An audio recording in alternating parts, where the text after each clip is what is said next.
This episode of Capes and Lunatic Sidekicks is brought to you by Tweaked Audio. To get awesome headphones, go to tweakedaudio.com and use the coupon code Southgate to get 30% off, free shipping, and a lifetime warranty. Or you can get there through the link on our website, southgatemediagroup.com.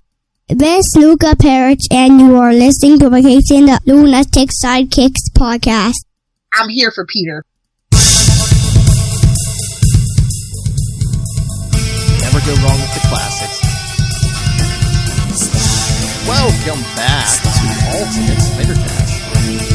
He threatened it, boys, and he came through. That's right. The death of Jean DeWolff. Start your February off with the first appearance of the Sin Eater. The Sin Eater. I am... Welcome back. I am Phil. Joining me as always, that masked menace. Hey, y'all, it's Lilith Hellfire, the not-so-friendly neighborhood Spider-Woman. Drink a couple more of those.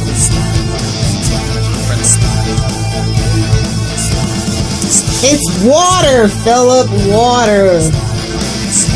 Like, I don't know the tricks. Fill it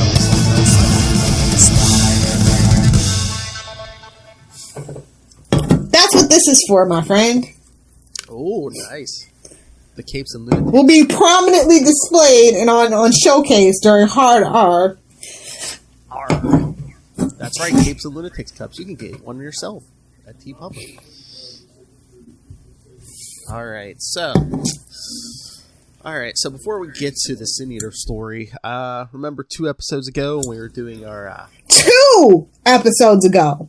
Well, yeah. Well, he was here last time for the Ben Rowley Sausage Fest, so exactly. I figured I would have convenient.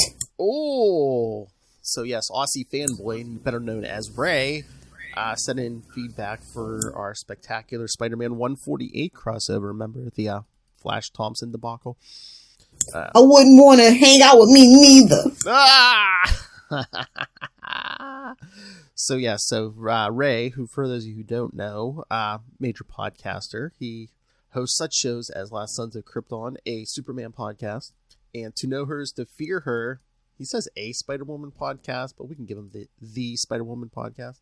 So, yes. I'll allow it. And again, like I said, last Tuesday of every month, like last episode, he was here talking all things Scarlet Spider with me and soon-to-be Father Matt Kona, so... Sausage Fest! Go ahead and market it. Your Super Bowl Sunday, what? Anyway, yeah, so... Fingers crossed. Hey-oh! 4th and 10. Hey-oh. Anyway, and also, you probably know Ray if you know him from Into the Night. The Moon Knight podcast. So, he knows his Marvel. Alright, let's see what Ray had to think about Flash Thompson's adventure in a spectacular Spider-Man 148. Hello, Lilith and Phil. This is Ray. Just going to send my thoughts in for Spectacular Spider-Man 148, The Night of the Living Ned, which has got to get an award for the title right there. I think it was pretty fun. Overall, man, I do every now and again. I guess you come across these sorts of issues, and for me, they're so good. They're so refreshing. So this issue predominantly being led by 2 just normal people surrounded by a very chaotic / demonic environment. And it's just basically 2 normal people doing very heroic things. I really did enjoy it. The fact even that we don't really see the real Spider-Man. We see a bit of him, which was good. But, I mean, not necessary, I think. I think perhaps maybe in the day there would have been a little bit of uproar if there was not an appearance of Spider-Man at all in an issue. But for me, anyway, I think it's quite a brave thing to do. But if you pull it off, it works really well. So I really enjoyed this issue. The old Flash in the Panuary, Flash Thompson doing his great thing. But even more so for me, Betty Brant, she's gaining some redeeming qualities, I guess, from... I mean, not so much that she's been bad, but she's really had a rough trot. and she really does get to face her inner demons in the most, I guess, literal of ways. So it was, I mean, again, the whole idea was, it was a pretty simple thing. I mean, demons running around, two of them wanting to play with their prey before they eat them. So they kind of conjure up these deepest, darkest, I guess, insecurities that Betty and Flash have. So it's weird, though, not that I think it detracts from it, but for me, for a point there, I don't know, I was assuming it would be more kind of Betty, and she did kind of become the hero at the end and have the plan, and she was the orchestrator of the climax with the gas heater, so that's pretty cool. But while I was reading through it at the beginning, it seemed to be more Flash-centric, and I was like, oh, I thought Betty had the real demons in her closet, and so when we see Flash up against a Spider-Man that insults him, I felt, oh, that's like nowhere near as the problems that Betty had with losing Ned and losing her brother, to the battle between Doc Ock and Spider-Man, as mentioned, and losing Ned over in Berlin. So it was weird for me that it kind of led with Flash, but having said that, it was really fun to see him stick up for himself against the demon, and just use whatever wiles he could to try and beat the demon. I love the idea. Conway's got really fun ideas. I love the idea of that demon Spider-Man stringing up Flash and taking away the lightning rods of the buildings, and then with a storm coming, having Flash potentially electrocuted. I thought it was a very kind of morbid and very, dare I say, like a fun kind of way to send someone off. But yeah, the art was fantastic as well. I think a lot of people may not like Sal Buscema's art, but for me, I do love his storytelling aspects to it. I was thinking about it even.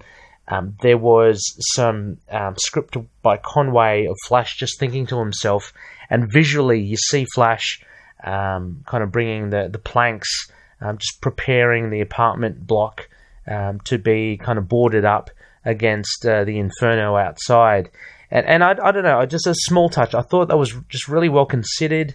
In my headcanon, I think that was Sal coming out with the layouts for that, just to Jerry's words. I mean, who knows, maybe Conway did lay out the panels for that as well. But I think it's just really good, making something that, if you just look at the words of it, is very nondescript, and actually adding value to it by telling a very small story of just, Flash going around the building. There's even a shot there for me very reminiscent of Ash from Evil Dead. I love it. The silhouette in the doorway, just those little things. I don't know. Anyway, so as you can tell, I really did enjoy it. It's I would give it a solid B, maybe a B plus. I just really enjoyed this very honest take and an insight into Flash and Betty. Although it was essentially, I guess it's like a nothing story, on the other hand, you could argue that it isn't, in the fact that Betty really does, turn a corner in her life, because she had been through she had a nervous breakdown, all that sort of thing. And this was a way for her to kind of get beyond that. And her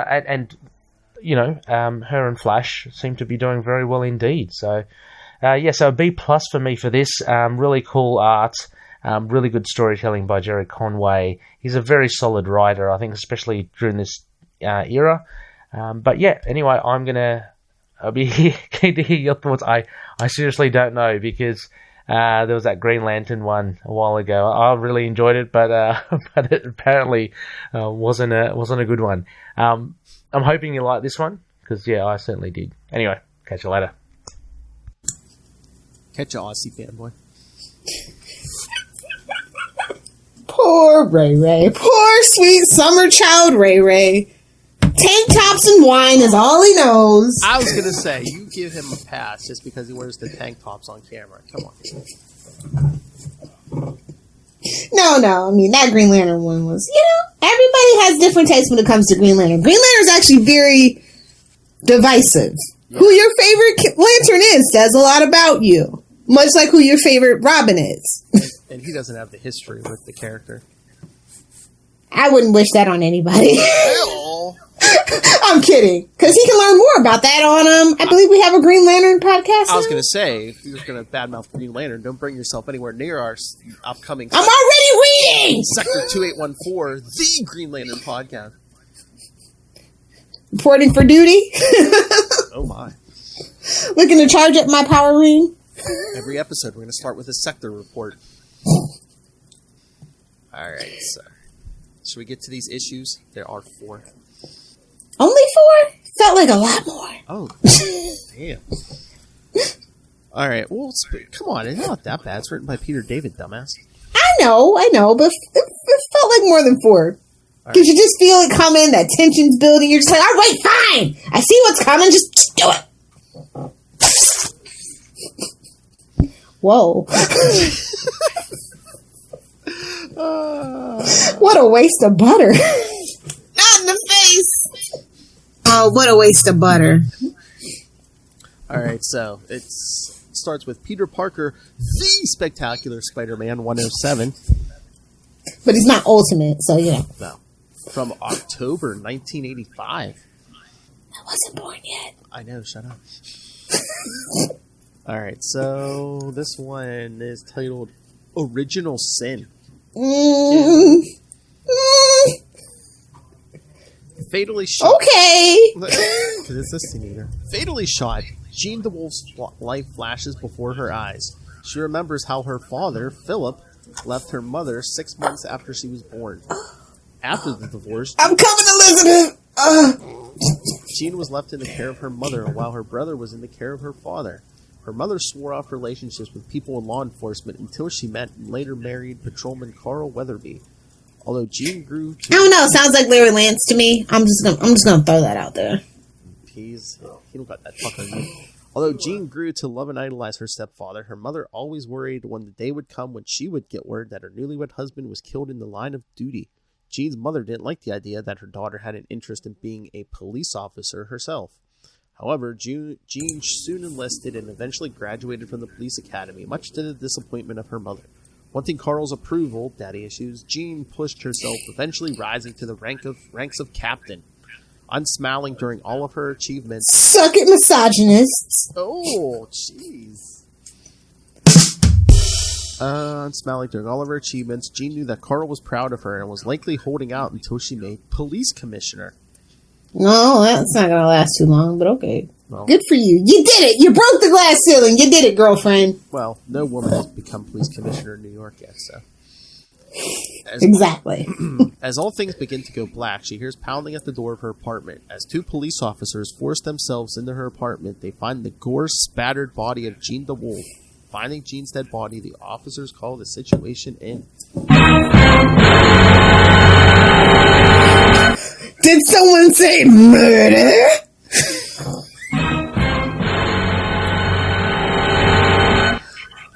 The next day, because remember whose book this is, Peter Parker is out snapping photos for the Daily Bugle when he runs into Ernie Popchick, one of the new tenants to move into Aunt May's boarding house.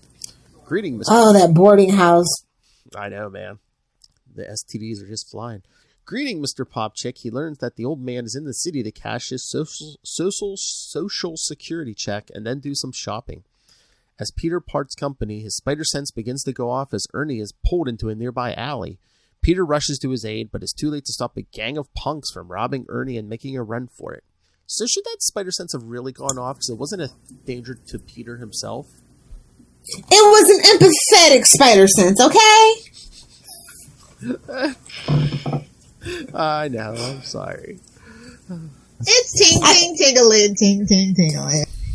Modern day Peter could use a lot more empathy, to be honest, so. That's true. Modern comics would never. I'm here for Peter. No, she's here for sympathetic Peter.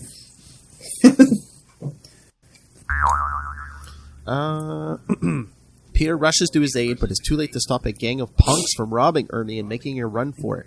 When a crowd forms, Peter tells them to call an ambulance while he goes for help. As he runs through the alley... Don't call an ambulance! No American without health care can afford an ambulance. Exactly. What's he thinking? Putting that poor guy into bankruptcy. As he runs through the alley, Peter begins stripping off his street clothes, revealing the black and white costume of Spider-Man.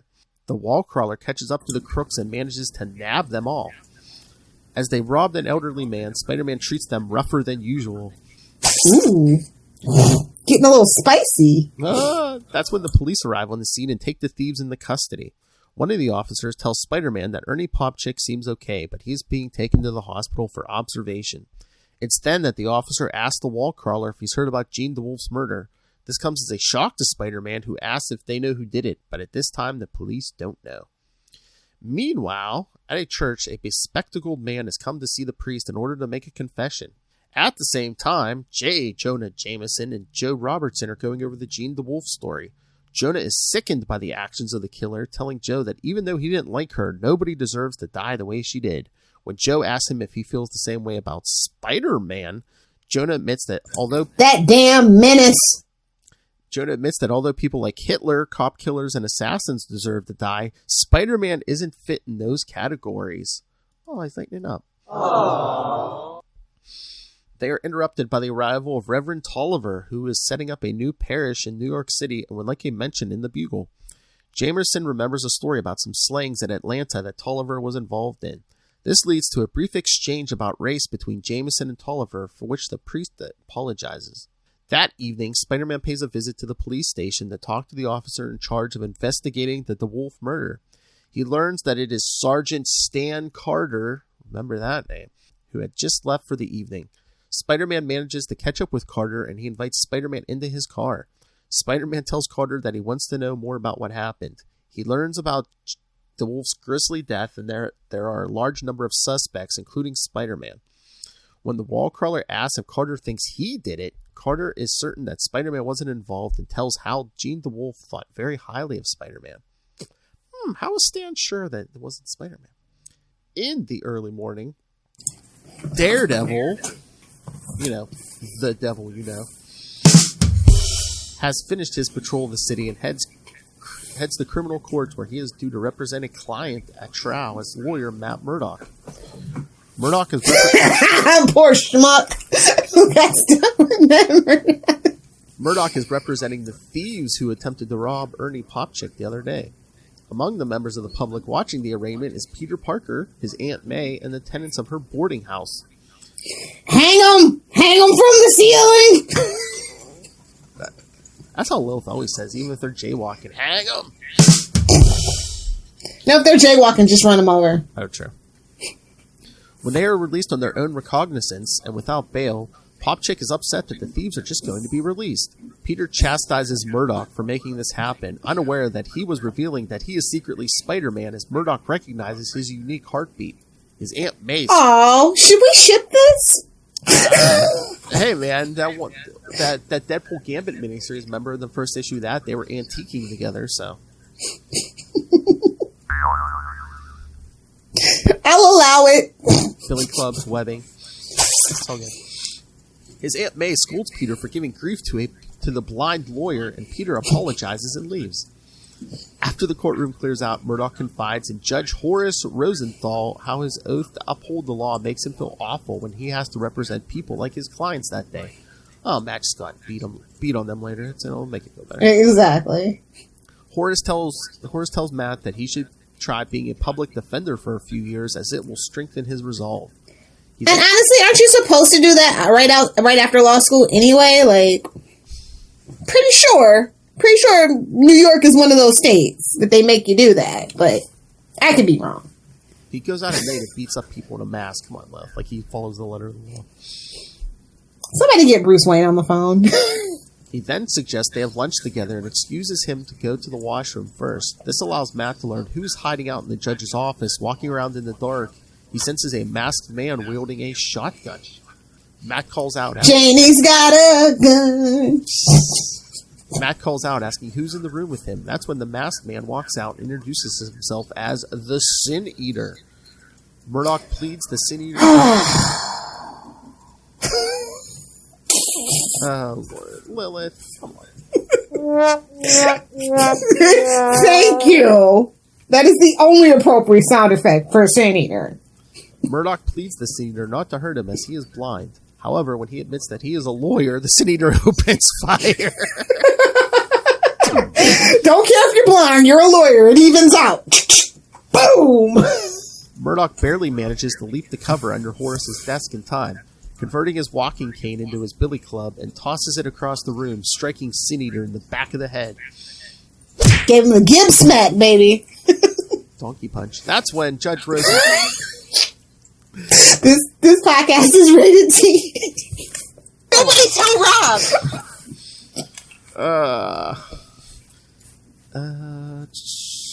That's when Judge Rosenthal enters the room. Before Matt Murdoch can tell him to get down, the Sin Eater whirls around and pulls the trigger.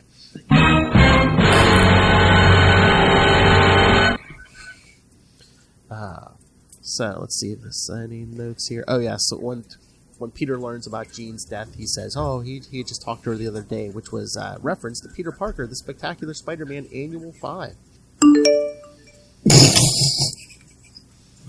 Thank you, editor. So what did you think, Lil? Well, we know what you thought. It kind of could have... It was very slow paced. Yes. It gets better, but it was like, oh, this is too much setup. Forever. Well, we kind of have to set up. There's a kill. We killed off a supporting character. There's a killer on the loose. We had to set up the whole Ernie Pop chick thing, and then we had to bring in Daredevil. I mean, no one cares about Aunt May's boarding house. It could have been whoever. It's a plot device. It just took too long. It's a plot. I know it's a MacGuffin. I know, and I don't like MacGuffins. All right, so you ready to get to the next one? Yes, it's infinitely better. It gets better from here. It's all up from here. This might be my favorite cover on this 108. Peter Parker, the Spectacular Spider-Man 108. November 1985. The title, Sin of Pride. He knows all about that. He takes selfies for a living. Oh. So, get it? There's a theme. All right. So, it opens with a flash. Get it? There you go, Philip. We need it. Oh, come on, give me a drop. Say, get it? And you can too. Ray. Paging Ray. Oh, I'm sure he's already working on it as he listens to this. All right. So it opens with a flashback. Then, years ago, when Matt Murdoch was still studying law, there was a guest lecture by Judge Horace Rosenthal. After the lecture, Matt approaches Rosenthal and thanks him for the lesson. However, Matt points out that there was an error in the judgment of one of the cases studies he provided. Horace points out that Murdoch should have said so during the lecture, not after. He tells Matt that to be a lawyer, you need guts and you need to be true to yourself. This was the first time Judge Horace Rosenthal met Matt Murdoch. But now, in the present of 1985, Judge Rosenthal has been fatally shot in his office by the Sin Eater in front of Matt Murdoch. The Sin Eater manages to escape in the confusion and a shotgun blasts draw a crowd. Vowing to avenge the death of his colleague, Matt storms out of the courthouse, determined to find Horace's killer as Daredevil. Not far away, Peter Parker, his Aunt May, and Ernie Popchick are still upset about how the men who attacked Ernie were released on their own recognizance. Ernie can't... Revolving door. Are we sure this isn't in New Jersey, the hive of scum and villainy? Are we sure? Oh. No, it's that hive of scum and villainy, the Marvel Universe. Touché, sir. Touché. Ernie can't understand it and wonders if the judge has something against war veterans. Despite Peter's assurance that isn't the case, Ernie thinks that pretty soon the streets won't be safe. Suddenly, people on the street are in a panic because the Sin Eater is fleeing down the street. The Sin Eater's assurances that he will harm nobody fall on deaf ears. As the crowd's fleeing in a panic, Peter is separated from his Aunt May. In the confusion, Peter changes into Spider-Man to try and stop the Sin Eater. When he orders the masked man to put down the shotgun, the Sin Eater opens fire anyway. Instinctively, Spider-Man leaps out of the way. Suddenly, he hears screams and realizes that the people behind him were struck by the Sin Eater's bullets. Duh! That's how bullets work! Straight line, dude. Unless it's a magic bullet.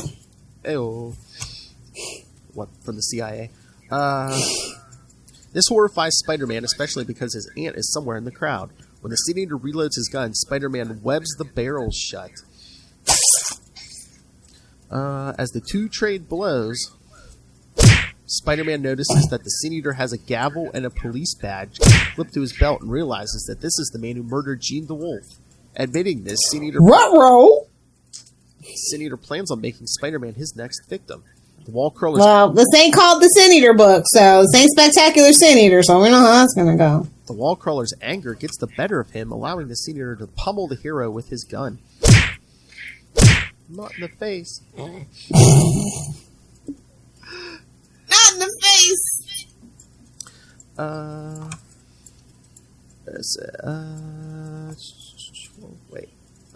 Pummel the hero with the gun. During the battle, Spider-Man is distracted when he sees Aunt May face down on the ground, and he fears the worst. This gives Sin Eater a chance to flee when the wall crawler tries to stop him. He realizes that his web shooters were damaged in the brawl. When he tries to tag Sin Eater with his spider tracer... That's why they should be organic? Oh, shut up. When he tries to tag... But then it should also shoot out of his butt if it's organic, so... Hail! When he tries to tag Sin Eater with a spider tracer, the killer notices and brushes it off. Ooh! He brushed the spider tracker off! What you gonna do now, Peter? What you gonna do now? It's the first time it's ever happened. He doesn't know what to do. With the Sin Eater having escaped, Spider-Man changes back to Peter Parker to check and rushes to Aunt May's side. She is okay, but Peter gets scolded by Ernie by not being by her side the whole time. Shut up, old man. He's got pictures to take. He's got an excuse. He's got to make some money. King of the selfies. Not long after, Daredevil arrives on the scene to discover that he is too late to stop the shooting spree. There are too many erratic heartbeats for Daredevil to zero in on the Sin Eater's heartbeat. As Daredevil chastises himself for being too slow, the Sin Eater makes his escape in a passing city bus. And I love that panel. He's still wearing the mask. I mean, I know they don't want to reveal... It's New York. I guess. Nobody cares. No, mind your business. Nobody cares. The next day, Spider-Man pays a visit to Stan Carter, who just learned from ballistics that the gun that killed Judge Rosenthal was the same one that was used to murder Jean DeWolff.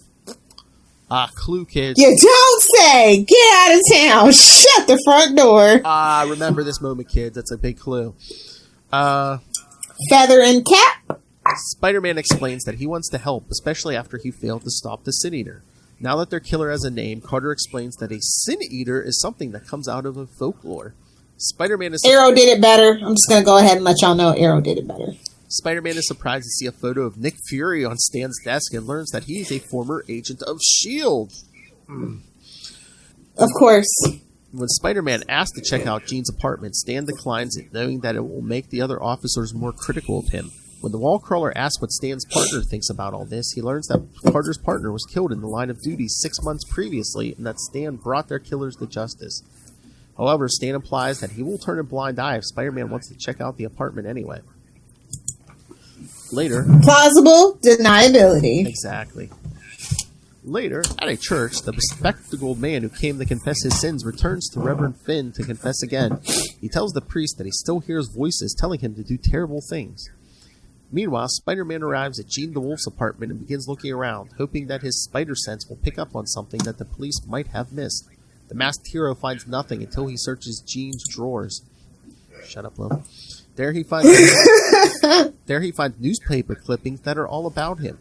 When he sees one of the articles had the black cat clipped out of it, Spider-Man realizes that Jean had feelings for him.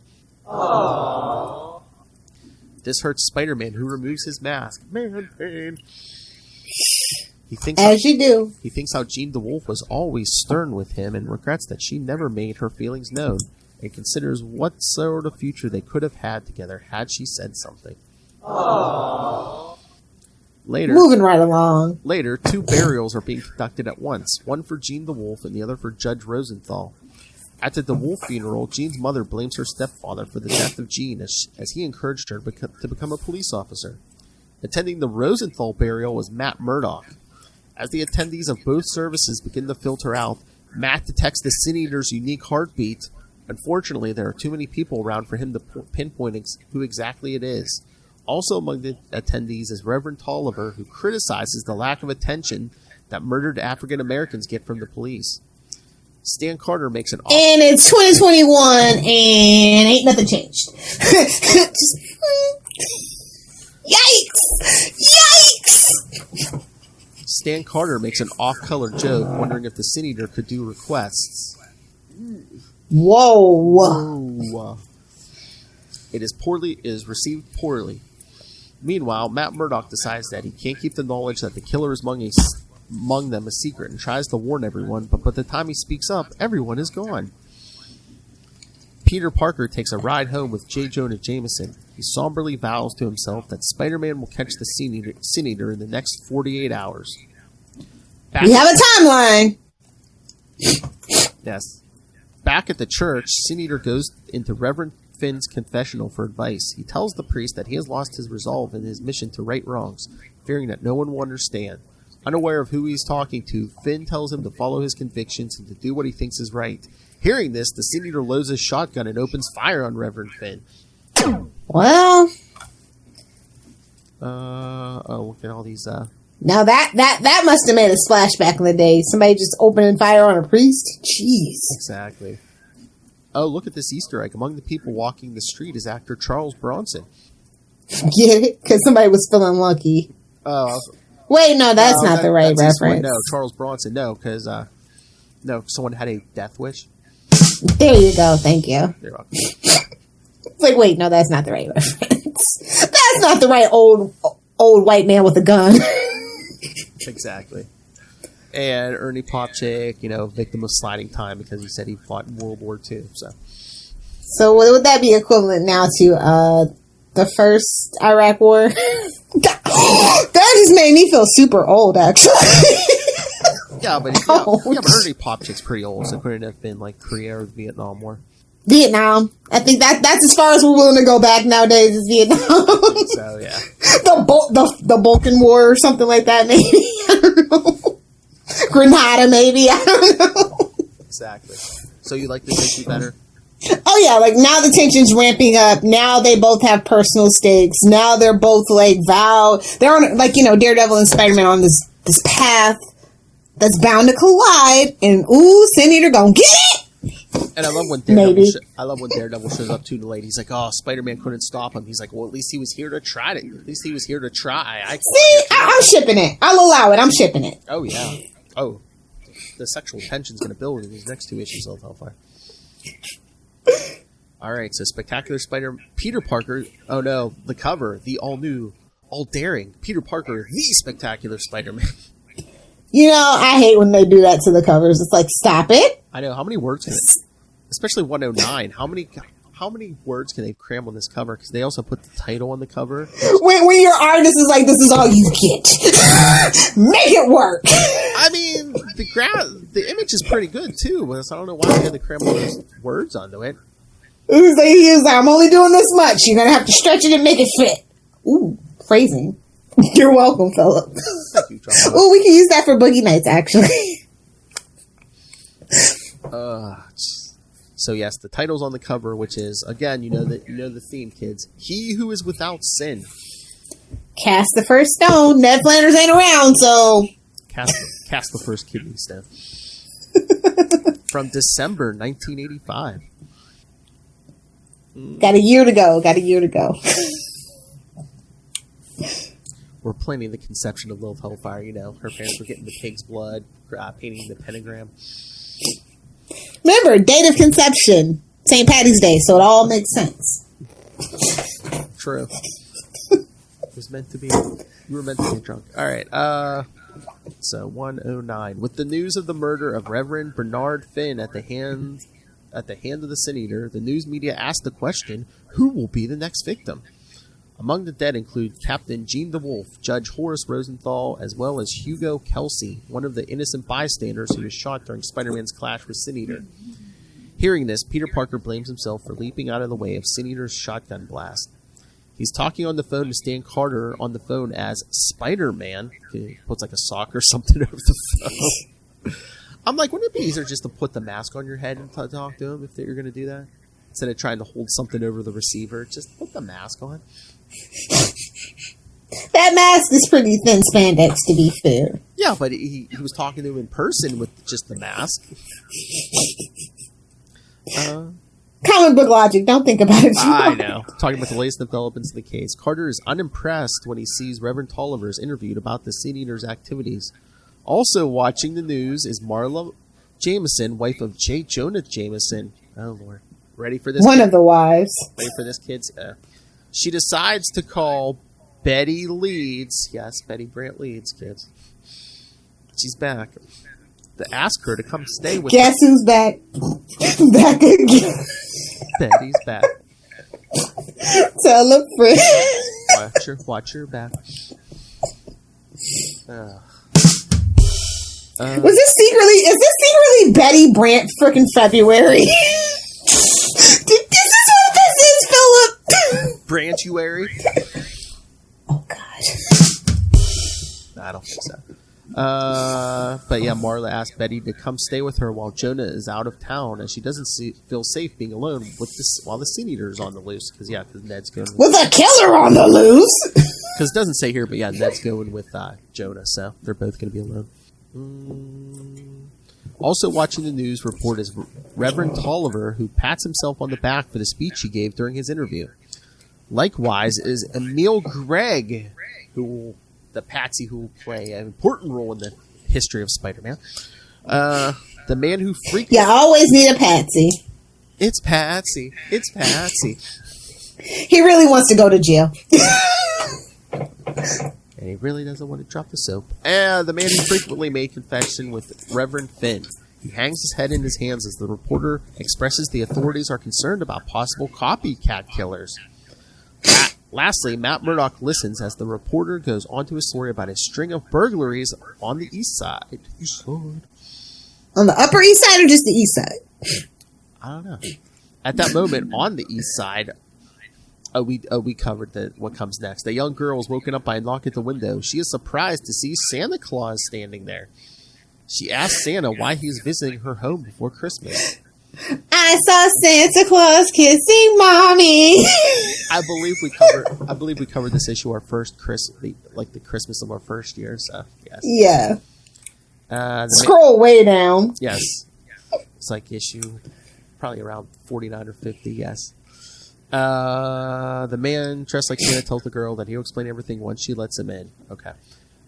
Alright, now let's get back to this story. Later that evening, the Kingpin is dictating a letter to C.B. Kalish, who has been inquiring about being his next assassin. He is unimpressed that as Madame Fate, Kalish assaulted some of his men and declines her offer, and warns her not to interfere in his efforts again. Aware that Spider-Man is lurking on the ceiling, the Kingpin fires his cane ray at the hero. Ridiculous! Some people should not have money.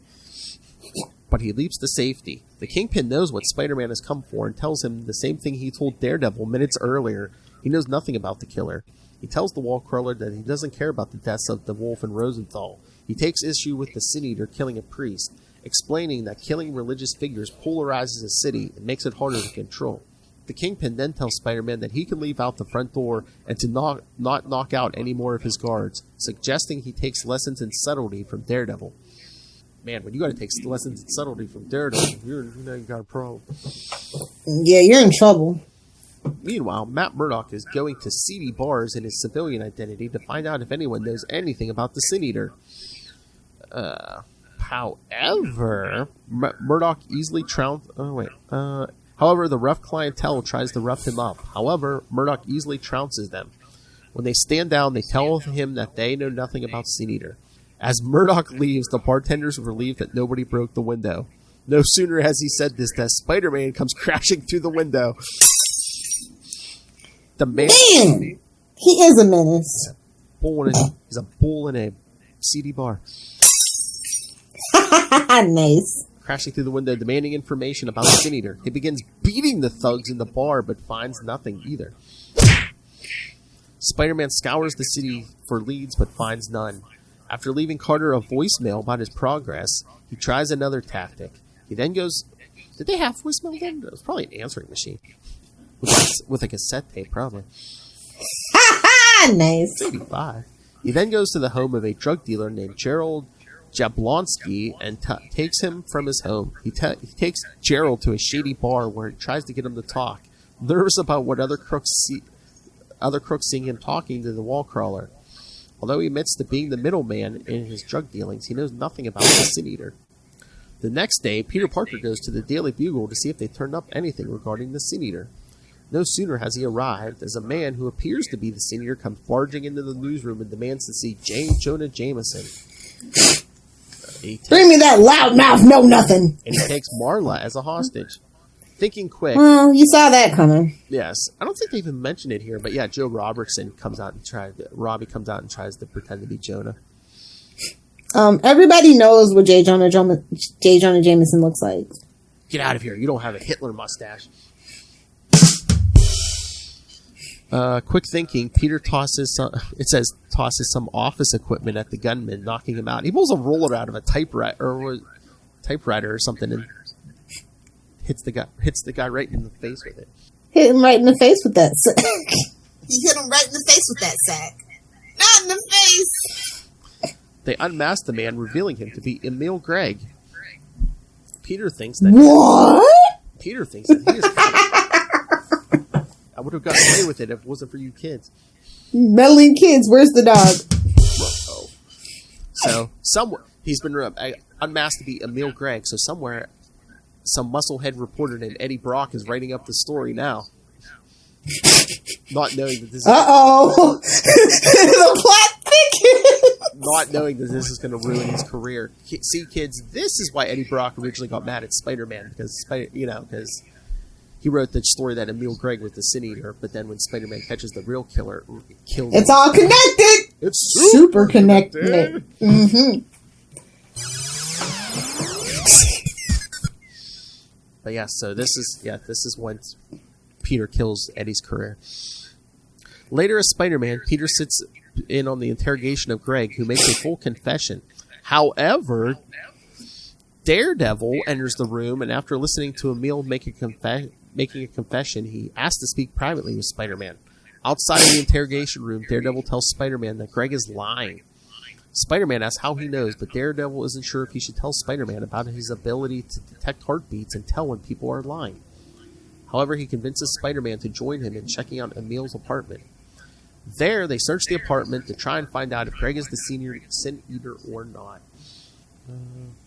But Daredevil takes the opportunity to chastise the wall crawler for coercing Jablonski into confessing his drug dealings.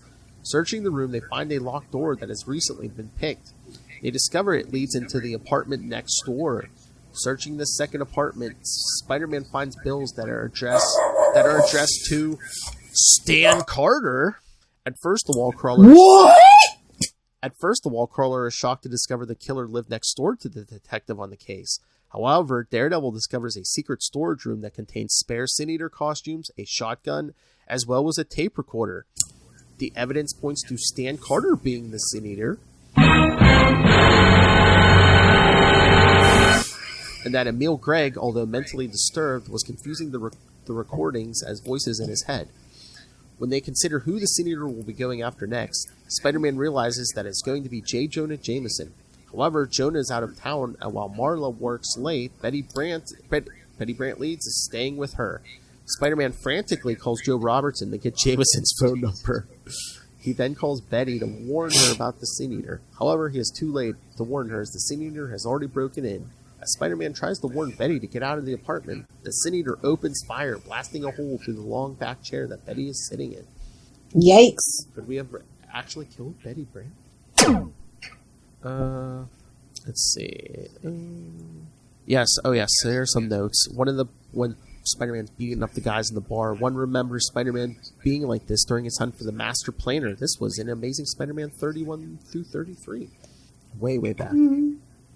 Peter's depicted, he takes out the Sin Eater with the roller of a typewriter as a projectile. This should be considered a topical reference.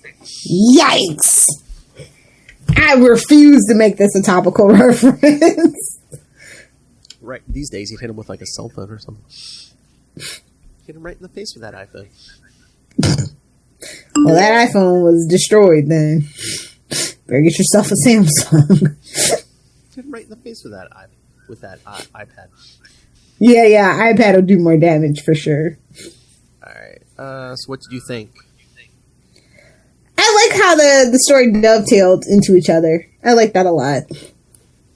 The art is great. It's actually a lot more well-paced as well, so. Exactly. Really built the tension. And at those last few pages, I'm sure you're like, yes, kill her! Kill her! Don't judge me. Yeah, but they would have killed her here. We wouldn't have gotten those stories like the Cult of Love, and, you know, she would have been there. I know. 148. But I'm willing to sacrifice it if you are. I'm willing to sacrifice. Someone else, not me, but yeah.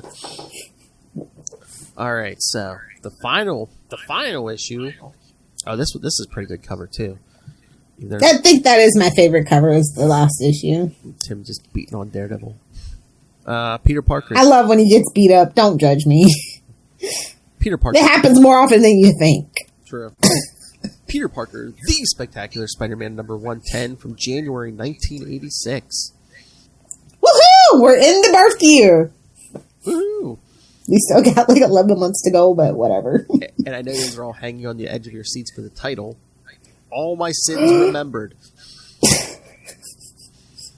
All my sins are dead. All My Sins Live in Texas. What? Nice. With Betty Leeds at the mercy of the Sin Eaters, Spider-Man and Daredevil rush to her aid, fearing that she may have been murdered by the serial killer. He thinks back to how Betty was his first love.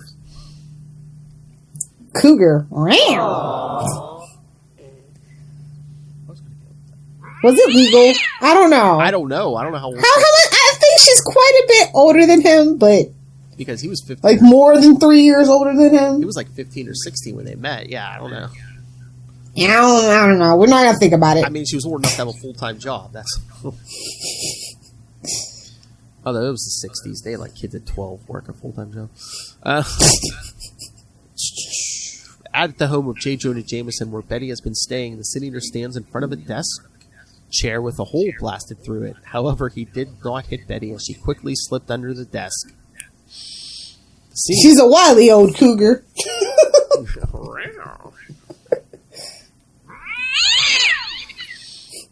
The Sin Eater is surprised that he missed his shot.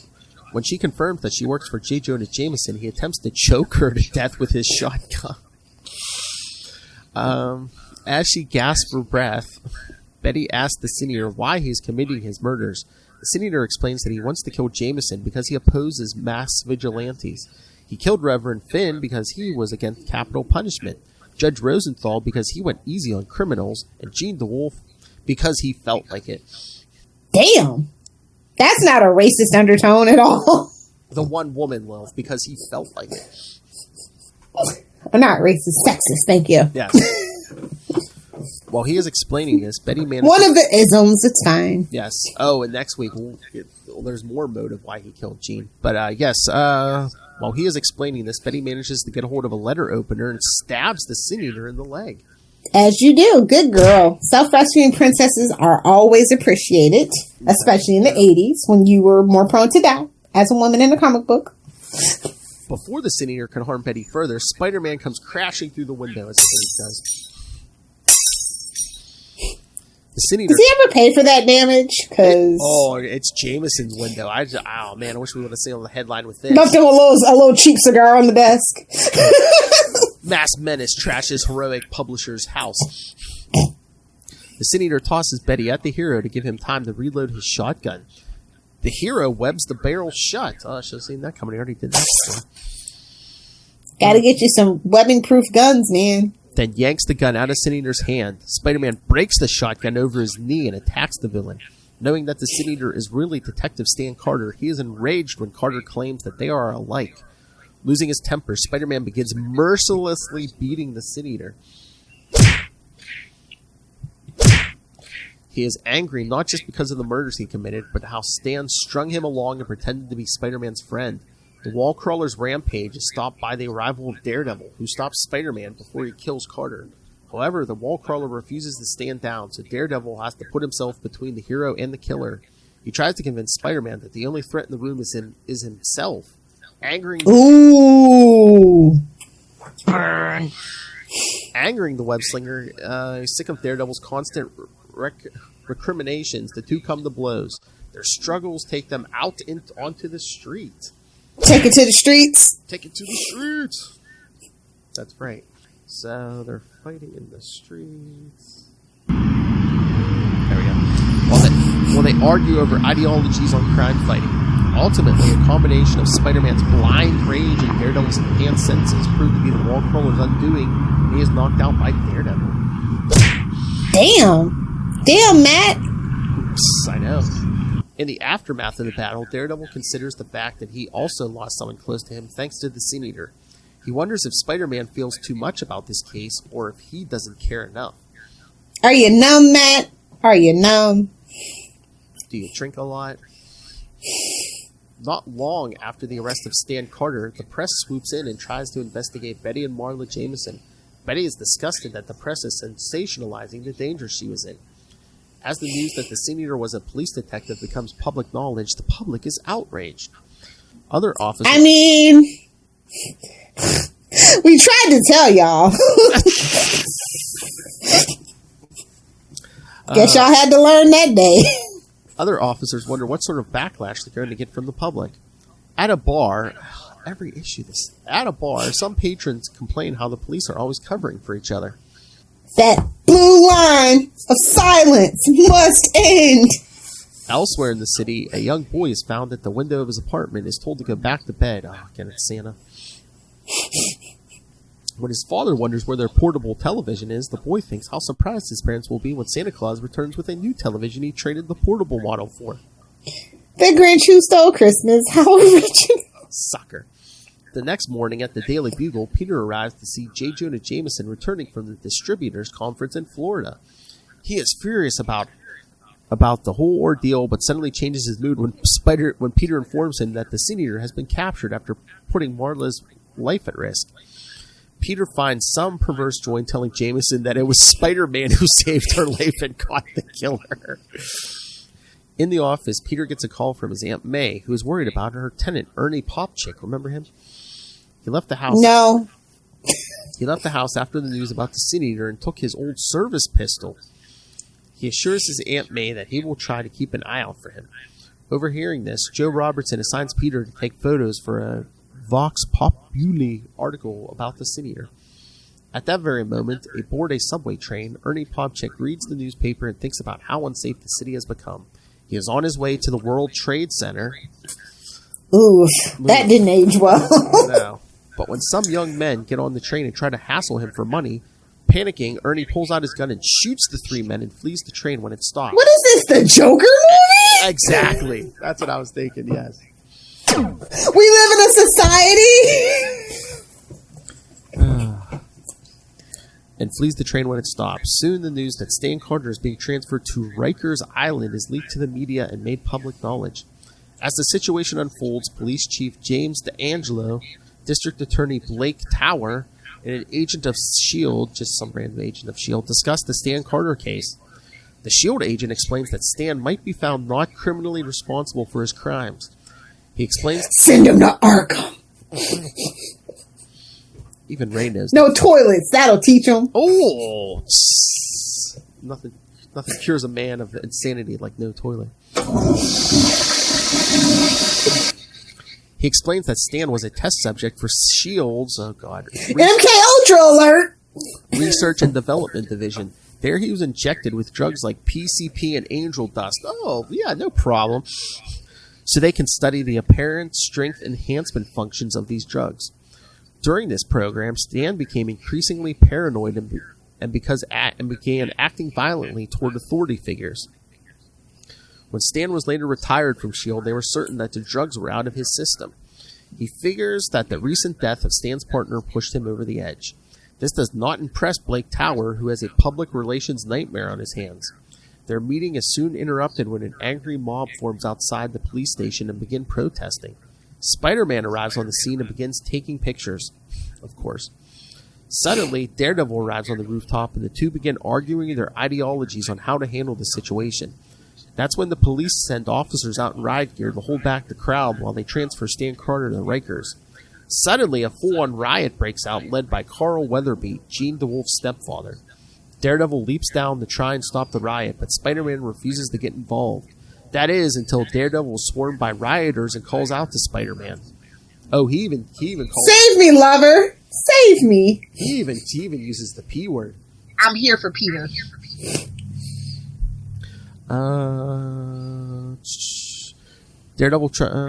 Daredevil calls out to him by his first name.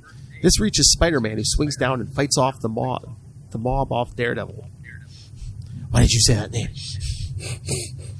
He then prevents Carl Weatherby from strangling Stan Carter to death. They pull Carter to safety until the police can disperse the mob and turn Stan Carter back over to the authorities. In the aftermath, Spider-Man is surprised that Daredevil has guessed his secret identity. To make things even, Daredevil tells Spider-Man that he is really Matt Murdock. Spider-Man finds... Oh, they exchange secret identities! How romantic! Aww. I know, it was cute. It was cute until, the damn One More Day mind wiped him. Damn it. I totally love Charlie's theory, by the way, that it wasn't, and they did use that technology. I mean, hopefully, yeah. I mean, it's not a deal with the devil. Not a deal with his uncle. Or his aunt. Seriously. Whatever theory you prescribe to. Spider-Man finds this incredible to believe and suggests that they go back to his place to talk in private. Ooh. Bow chicka wow wow. That's right. At Peter's apartment... Oh, you got yourself a lawyer! Oh, my lord. The next sentence, ahead of time, a preemptive shut up, Lilith. At Peter's apartment, out of costume... And in the bed. No, it's the couch. Come on. Explanations are made. The love seat, if you will. Oh! Oh my god. The love seat. Mind if I slam your butt in the pokey lady? Murdock gets Spider-Man to admit that he leaped into the crowd to help because Daredevil thought what he was doing was right. Murdock applies this logic to the fact that everyone deserves a fair trial under the law, even Stan Carter. Their discussion is interrupted by a phone call. It's Peter's Aunt May who tells Peter how Ernie shot 3 youths and turned himself into the police. Overhearing this, Murdock grabs the phone and offers his services, promising to do everything he can to ensure that Ernie gets a fair trial. Finally seeing Matt Murdock's point, Peter agrees when Matt tells him that he will give her faith that the system works. So, yes. I think the more modern Daredevil should probably focus on that. How broken the justice system is, and they might get some positive reception, depending on the execution, of course. Exactly. So, I think we've lost that thread with Daredevil. Oh, yeah. Honestly. Well, he's in prison now. Yeah, exactly. How's it feel, buddy? Well, he volunteered, man. So we can get a new Daredevil. A sexy Daredevil. You know how I feel about that. Yeah, I know. So, yes, notes. Peter and Betty first met in Amazing Spider-Man 1. They began dating in Amazing Spider-Man 7 until... Tell me how old she was! I know what I'm going to say. Can we cancel Betty? Start the campaign. But yeah, Peter was feeling bad about Ernie Popchick because this was after Nathan Lubinsky was beaten by loan sharks. She just don't have luck with men, bro. When you're married to the devil, what do you expect? She doesn't want any long-term relationship. Peter apologizes for the smell of his apartment as the apartment recently suffered damage from a fire. This happened in Web of Spider-Man 11. It's not the fire, kid. We don't talk about that in the show. You know it wasn't the fire, kid. All right, well, so what did you think? I like the ending a lot. It was a lot left unsaid, but it was the 80s, so I understand why there was a lot left unsaid, a lot left untouched, but for what he could say at the time, it's a good story. Yes. I like the themes and the motifs, and I'm totally now fully aboard the Daredevil Spidey ship, whatever they call that. Spider Devil? I don't know. Dare Spider? I'm sure somebody knows. If you're on YouTube and you're watching this, leave a comment. Yeah, where you at, chat? Who gets top billing? Ooh. Oh, I'm calling it though. Matt's the top in the relationship. I'm just gonna throw that out there. Peter's very submissive. Mary Jane bosses him around, very much so. my. We can extrapolate. He does get submissive for redheads, doesn't he? I can't relate to that, but I do get the affinity for redheads. Right. But no, it's a solid B+ story. Sin Eater just bleh. I thought we would never see that again, but we did. But yeah, it was a good story. Yeah, I'd probably give it a B+ as well. It's again, love the art though. Oh my god, the art's stunning. So especially those covers too. I mean, definitely newsstand fodder. Just gimme. I don't care what the story is. Just gonna take that. I know, and it's like half those covers, like he's explaining the plot in like his word bubbles. Yes, but very newsstand. We got to get the comic books into the hands of the fans, man. I get it. The direct market was a lot tougher in the 80s, you know? Gimme. Even with the newsstand. It was tough. I know. We need the money. Gimme. So, yes. And honestly, back then, it made more sense with the inaccessibility to write for the trades, but they didn't. And now with the accessibility of comics, it's... Oh, God. I don't feel like they went in deep enough. So, yeah, good story. You should pick it up, especially these days, because Sin Eater's back again. Yeah. To varying degrees of success, shall we say. Oh, if they, maybe the story picks up the pace some. When we stop spinning wheels and get to the good stuff, yeah. That's right. But yeah. So, yes. Definitely should have this in your Spider-Man repertoire. That's right. Yes, and we'd really like to hear your thoughts on it. Any of you, even Ray. Even if it's 2 episodes late, it's fine. I don't care if you're an awesome fanboy or not. Oh no, this will be caught up now if he sends it for next episode. He's like, I do 67 podcasts. Well, I'm sorry, 69 podcasts on my own. Thank you. Thank you. I'm sure Ray will appreciate that also. Yes. So what's on the schedule for next week? Phil, old chum of mine. Well, I wanted to pull up the schedule, yes, because next time, yes, we're going to get was originally the final fate of Stan Carter from Spectacular Spider-Man 134 through 136. Speaking of redheads, Mary Jane's in it because this is after the marriage. And I believe it's by Peter David again, dumbass. I'm sensing a theme, and I'll allow it because it's February. And then in 2 weeks, of course, we're going to be covering Spectacular Spider-Man 139, the origin of one of Ray's favorite villains, Tombstone. He's not Colossus's real child. I don't care. Oh, I heard Ray on one of his shows. He was saying he wants Tombstone in the MCU. Really? Yeah. Put him on the Moon Knight show, then. Oh, yeah. Oh, Ray, he can come back all white after he gets his face cut off. Yeah. I forget they had some. See? It could work. They had someone. Like, you could put all the ridiculous characters in Moon Knight. Seriously. Oh, yeah. The White Rabbit. Wouldn't it be funny if, like, the X-Men or Fantastic Four come back in the Moon Knight show? They would never. They're like, we need to get some eyes on this. We're bringing back the X-Men and Moon Knight. That does it. If they come back anywhere, it's going to be something like WandaVision or Falcon Winter Soldier. Something. Mark my words, Moon Knight. It's going to happen. Oh my god. Can you imagine if they gave that the Moon Knight? I mean, Ray would be over the moon.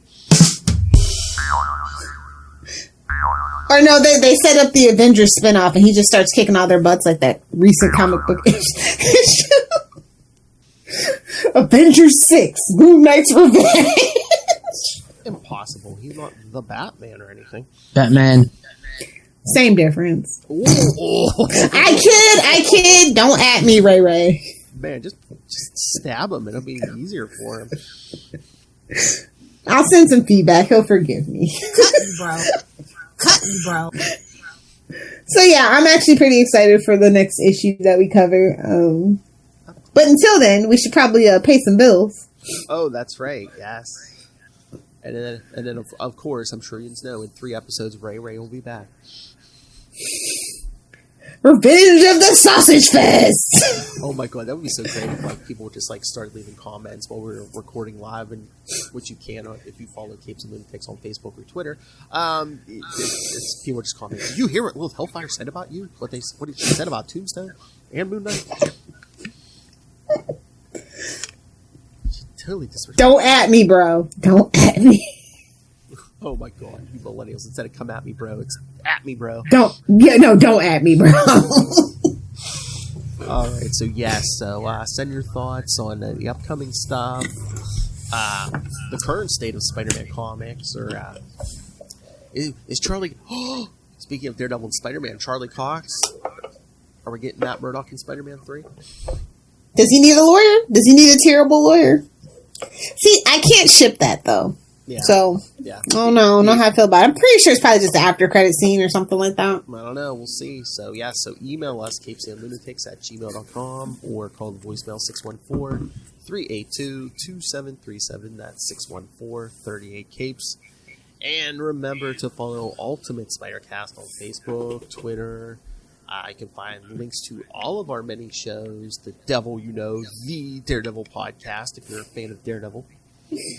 Shut up! You created this. I know. I'm letting the master work. I don't do that. Anyway, we don't do that here. So find links to all of our shows. The link to this YouTube where you can watch Lilith Hellfire these days, right on camera. Links to the Patreon for our hard R movie reviews, or links to merch. And of course, boob windows and long boxes. Yes. Coming soon. Nice. So you can get yourself some a link to get yourself a get yourself some merch. Get yourself a nondescript Capes and Lunatics cup to drink alcohol out of, right, Will Over? Yep. Or Mountain Dew. Keeps Mountain Dew ice cold, even without ice. How does it know? Links to everything all in one place. That's Linktree, linktr.ee/Capes and Lunatics. And remember to support our sponsors. Because you always need a good pair of headphones, right? Yes. If you listen to podcasts, right? Get yourself some tweaked audio. Hear those thwips in crystal clear HD. Thwip! And be like Spider-Man and Daredevil and hunt a killer. Especially if it's Christmas, still send them to jail. That's right.